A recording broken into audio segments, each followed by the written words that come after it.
Hello everyone, it's Dr. Wolfe here, and in this video I'm going to be going over our cellular respiration lab. So here's graph number one. This is what it should look like.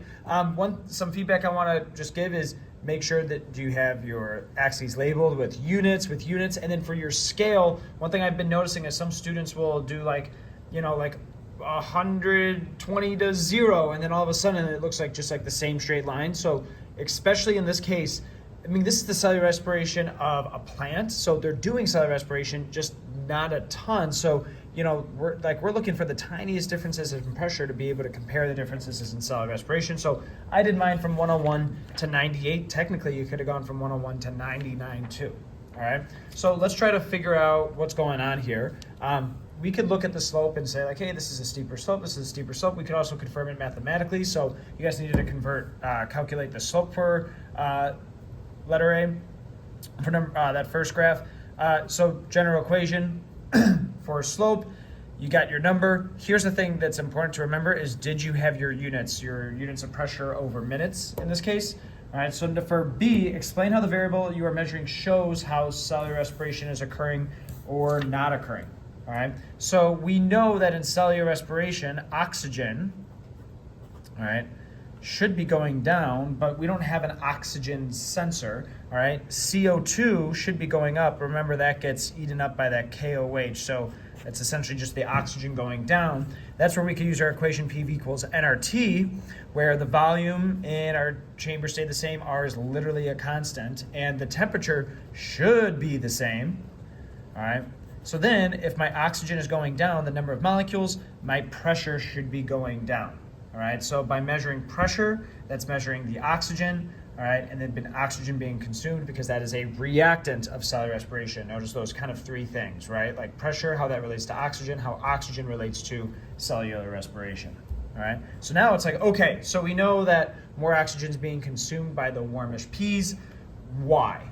Right? So then that's where we're bringing in our biological concept of, hey, we have some germinating seeds, germination. We also have dormant seeds, or dry seeds, right? And these dry seeds, they're not dead, right? They're just sleeping, all right? So they're still taking in some oxygen and a little bit of CO2, but as little bit as possible, because it's not going to be growing anytime soon based on the current conditions. However, for my germinating pea, right, it's awake, right? Like it wants to start growing a little bit of a root here. All right, and starting to grow a little bit of a shoot here too, right? So it needs a lot more energy. It needs to do a lot more cellular respiration, where it's starting to actually grow out and become a plant, right?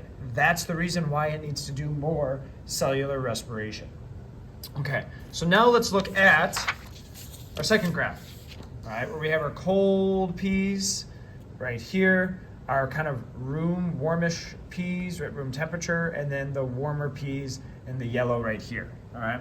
And I just told you guys right off the bat, there's experimental error. I'll say this, these are not the results that we were expecting. And we talked about this in our warm-up yesterday, right? Peas are ectotherms, which means that whatever the temperature is in the environment is the temperature that they are, right? So if I have a colder temperature, molecules are moving slower, the rate of cellular respiration shouldn't be happening faster, although that's what we see here. And then the faster the molecules are moving, the more cellular respiration is happening, because you just have things colliding with enzymes more. So we should see a steeper slope with the yellow line, the warmer peas. Again, we don't see this, all right? So the question is, why? And if you opened up that PhET simulation, you could kind of play around with that. And we're going back again to this equation of PV equals nRT. nRT. All right, and so let's maybe look at like, why did it go down so much for our cold peas? All right, well, our volume was the same. That didn't change. There wasn't any error there. R is the same right here. All right, but temperature, even though that should be constant, all right, that did change, right? Our temperature went down, all right, and this value, I guess, technically would be going down too, right? But let's just focus on temperature in this case right here. And if temperature is going down here, in order for like this equation to balance, my pressure also has to go down. So the pressure going down is actually probably less of a result of the oxygen going down It's more of a result of the temperature in this case. It's a confounding variable, so that explains that big drop. This also explains why our warmer P's actually go up.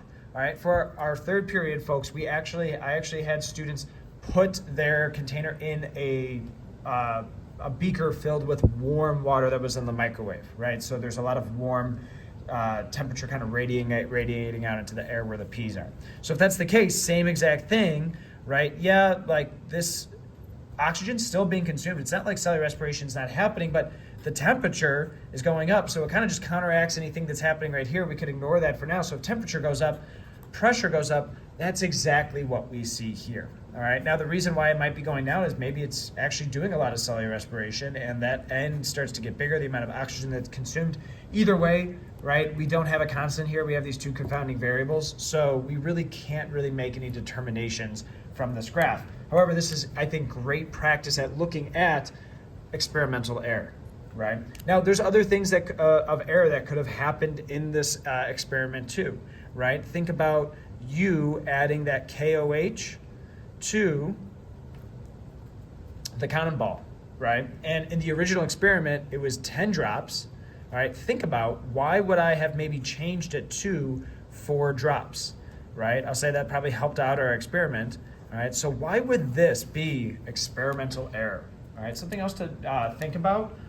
Thanks for watching. Good luck on your formative.